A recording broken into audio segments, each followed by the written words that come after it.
Assalamualaikum warahmatullahi wabarakatuh. Alhamdulillah wassalatu wassalamu ala Rasulillah wa ala alihi wa sahbihi wa mawalah, amma ba'd. Saudara-saudaraku dimanapun panjenengan berada, alhamdulillah kita teruskan kajian kitab kajian tentang bab zakat ini, yang insyaallah pada kali ini kita sudah mencapai pada bab kadar dan jenis zakat fitrah. Disebutkan di dalam kitab Kifayatul Akhyar, Bismillahirrahmanirrahim, man wajabat alaihi zakatul fitri yalzamuhu ay yukhrija so'an min qutihi li hadis Ibnu Umar. Man utawi sapane wong wajabat lamun wajib alaihi ing atase man apa zakatul fitri zakat fitrah, yalzamuhu mongko wajib hu ing man apa ayukhrija yen to ngetokake sapa man so'an ing sak sok mingkutihi saking bahan pikuatane man li hadis Ibnu Umar krana ana hadis saking Ibnu Umar. Para ulama sepakat bahwa kadar zakat fitrah adalah satu sok, sebagaimana disebutkan ada sebuah hadis yang diriwayatkan oleh Imam Ibnu Umar, yang diriwayatkan oleh sahabat Ibnu Umar. Ini disebutkan di dalam kitab Sahih Bukhari. An Ibnu Umar radhiyallahu taala anhuma qala faradha wis merduake sapa Rasulullah sallallahu alaihi wasallam zakatul fitri ing zakat fitrah so'an ing sak sok min tamrin saking kurma au so'an utawa sak sok min sa'irin saking gandum alal abdi ing atase kawula wal khurri lan ing atase wong kang merdeka wa dzakari lan wong lanang wal unsa lan wong wadon wasohiri lan bocah cilik wal kabiri lan wong gedhe minal muslimina saking pira-pira wong Islam kabeh. Wa amara lan merintah sapa Rasulullah sallallahu alaihi wasallam biha kelawan zakat antu adda ing yen to nekake zakat qabla khurujin nasi ing dalem sadurunge metune menungso ing las salati maring salat Id. Jadi Ibnu Umar pernah meriwayatkan bahwa Rasulullah Shallallahu Alaihi Wasallam itu telah mewajibkan zakat fitrah sebesar satu sok kurma, satu sok gandum atas hamba sahaya niku budak, orang merdeka, laki-laki maupun perempuan, anak kecil ataupun yang dewasa dari orang-orang Islam. Dan beliau menyuruh menunaikannya sebelum orang-orang keluar untuk sholat hari raya. Lah, ukuran satu sok itu berapa? Dalam kitab fikih Syafi'iyah rata-rata itu mengatakan bahwa satu sok itu arba'atu amdadin. Waso'u arba'atu amdadin. Nah, dan satu sok itu arba'atu amdadin petang mud. Lah sak sok itu berarti satu sak sok itu petang mud. Lah sak sok beras menurut Dr. Wahbah Zuhaili yang disebutkan di dalam kitabnya Fiqhul Islam wa Adillatuh, itu menyatakan satu sok beras putih itu adalah 2,751 kilo. Jadi 2,751 kilo atau istilahnya 2,7 kilo. Sedangkan menurut Kiai Maksum bin Ali dalam kitabnya Fathul Qadir fi Ajaibil Maqadir, ya, ini beliau menyatakan bahwa satu sok beras itu adalah 2,720 kilo atau 2,7 kilo. Jadi hampir rata-rata hampir sama antara Dr. Wahbah Zuhaili dari ulama kontemporer dengan ulama-ulama yang lebih dahulu seperti seperti Syekh Maksum, Kiai Maksum bin Ali Jombang, ini menyatakan juga sama 2,7. Kesimpulan jenis kadar zakat fitrah niku paling tidak satu berupa bahan makanan pokok daerah. Tadi dikatakan mingkutihi. Jadi berupa bahan makanan pokok daerah tersebut. Jadi bukan berupa uang. Jadi mazhab Syafi'i zakat fitrah tidak berupa uang, tapi berupa bahan makanan pokok daerah tersebut. Yang kedua, jenis, tidak boleh dicampur-campur. Nomor 3, jumlahnya harus mencapai 1 sok untuk setiap orang. Jadi sak wong niku sak sok, sak wong sak sok. Nah, niku wau. Terus yang keempat, diberikan di tempat orang yang dizakati. Andaikan dia ini orang Surabaya, ya dizakati di Surabaya. Orang Sidoarjo, dizakati di Sidoarjo. Nah, terus andaikan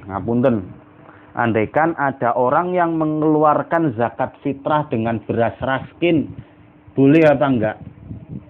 Nah, jika beras raskin itu, ya, jadi kita melihat dulu beras raskin itu kayak bagaimana. Jika beras raskin itu tidak ada cacat atau dalam arti layak konsumsi, yes, karena nggak ada apa-apa, nggak bau, nggak berulat, nggak totoren dan sebagainya, maka boleh digunakan untuk zakat fitrah. Tetapi jika beras raskin itu cacat atau dalam arti tidak layak untuk konsumsi, semisal warnanya berubah, ya, biasanya putih jadi agak kuning, terus biasanya putih agak kehitam-hitaman, berbau, ambune gak enak nyelenget, berulat atau istilah totoren. Ya, totoren niku andaikan sampean lihat di sawan cawuk, wah iku ono ulatnya kecil-kecil. Nah, maka ini tidak boleh digunakan untuk zakat fitrah. Disebutkan di dalam kitab Fiqhul Islam karya Dr. Wahbah Zuhaili juz 4 halaman 2578, wa yajibu ayyakunal mukhraju saliman minal aibi fala yakunu al hubbu musawwasan wala mutaghayyiran ta'muhu. Jadi wajib beras yang digunakan untuk zakat itu tidak ada aibnya. Tidak ada aibnya itu apa? Ya tidak berbau, ya tidak berubah rasa dan warnanya, tidak berulat dan lain sebagainya. Oke. Jadi kita harus benar-benar berhati-hati. Oke. Oh, di Indonesia itu kan beras, akhirnya ambil asal beras raskin yang sebenarnya nggak layak konsumsi dibuat untuk zakat fitrah, itu nggak boleh, nggak sah zakat fitrahnya, ya, tidak sah. Karena apa? Karena di situ mengandung aib, mengandung cacat, karena tidak layak untuk dikonsumsi orang. Nah, terus pada saat zaman modern ini banyak sekali orang-orang itu nggak mau ribet, saras-sarasan tuku beras dan sebagainya. Akhirnya banyak di antara mereka yang zakat fitrah dengan uang. Zakat fitrah dengan uang ini bagaimana hukumnya? Boleh apa enggak? Kalau menurut Syafi'iyah, mazhab Syafi'iyah, membayar zakat fitrah dengan uang tidak diperbolehkan. Tetapi menurut ulama Hanafiyah ini diperbolehkan. Nah, di lapangan, ya sebagaimana yang saya utarakan tadi, banyak masyarakat yang membayar zakat ini dengan uang. Nah, ini amil, nah tugasnya amil. Kalau di masjid ada lazisnu UPZ itu ada lazisnu, itu harus menerangkan amilnya, menerangkan prosedur membayar zakat fitrah antara mazhab Syafi'i dan mazhab Hanafi. Lek bayar zakat fitrah menggunakan uang itu begini caranya, lek menggunakan bayar zakat fitrah dengan beras itu begini. Kalau menggunakan uang ala mazhab Hanafi itu seperti ini. Kalau membayar zakat fitrah menggunakan uang ala mazhab Syafi'i itu seperti ini. Nah, ini nanti akan saya jelaskan bagaimana prosedurnya. Prosedur membayar zakat fitrah dengan uang ala mazhab Hanafi. Mengeluarkan uang, jadi orang tersebut mengeluarkan uang senilai harga 3,8 kilogram kurma yang berkualitas di daerah masing-masing, terus disertai niat dan dibimbing dari amil. Jadi umpamanya di situ kurma per kilonya itu 30.000.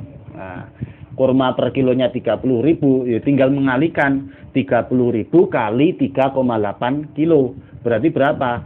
114.000. Nah, berarti kalau jenengan membayar zakat fitrah ala mazhab Hanafi, berarti membayarnya 114.000. Nah, jadi hitungannya tadi harus melihat per kilonya kurma. Baru kemudian dikalikan 3,8 kilo. Kemudian prosedur membayar zakat fitrah dengan uang ala mazhab Syafi'i.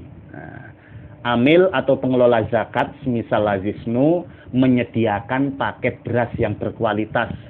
Nah, per paket bisa 2,7, 2,8 bahkan 3 kilo boleh. Yang dibeli oleh muzaki. Nah, kemudian dikeluarkan sebagai zakat fitrahnya disertai niat dan bimbingan dari amil.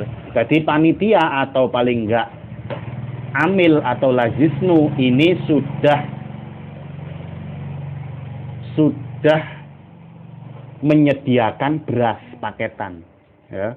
Beras paketan. Jenengan bilangi bahwa menurut ukuran para ulama itu adalah 2,7.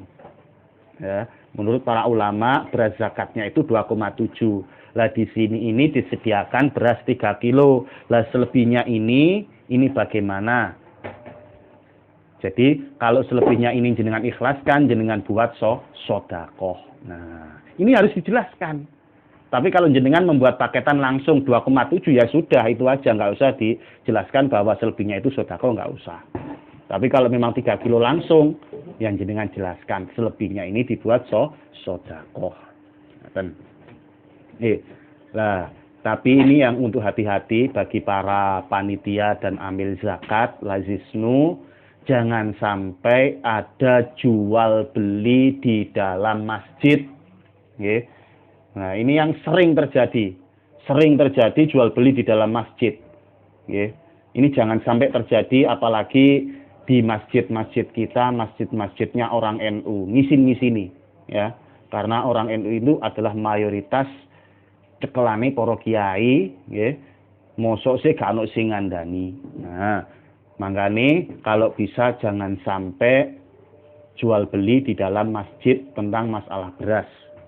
Disebutkan di dalam kitab Majmu' juz 2 halaman 175.